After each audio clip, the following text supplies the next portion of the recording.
Assalamualaikum and a very happy good morning to my all YouTube channel subscribers, and it's really very nice to meet you. Today in this video lecture I am going to explain conjunction in very simple and understandable methodology. په دې ویډیو کې به زه تاسو سره تړونکی پیوستونکی یعنی کنجنکشن په ډیره ساده او اسانه لهجه ټیچ کوم. Conjunction is a word or group of words which is used to combine two words, two phrases, two clauses, two sentences and two ideas.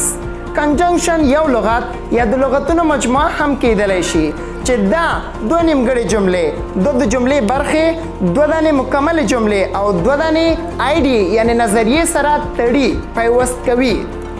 Let's see how conjunction combines two words. راځي چې وګورو چې conjunction دوه لغتونه څنګه سره تړي. Good and bad. ښه او خراب. په دې کې دا او یعنی end conjunction دا او دوه لغتونه سره تړلي دي. In the class and in the office. په صنف کې او په اداره کې. په دې کې موږ سره په صنف کې هم نیمګړې جمله ده او په اداره کې دا هم نیمګړې جمله ده. او end پکې conjunction یعنی تړونکی او پیوستونکی استعمال شوی چې دا دوه نیمګړې جملې سره تړلې دي. بل how can conjunction combine two clauses? Conjunction دوه د جملې برخې سره څنګه تړي؟ You will pass the test if you study hard. ته به ټیسټ پاس کې خو کچېرې ته مطالعه وکړې. نو په دې دوو د جملو برخو کې if conjunction ده او دوه دانې د جملې برخې سره تړلې دي. دوه دانې مکمل جملې سره څنګه تړي؟ لکه Ali is intelligent but Asad is not intelligent.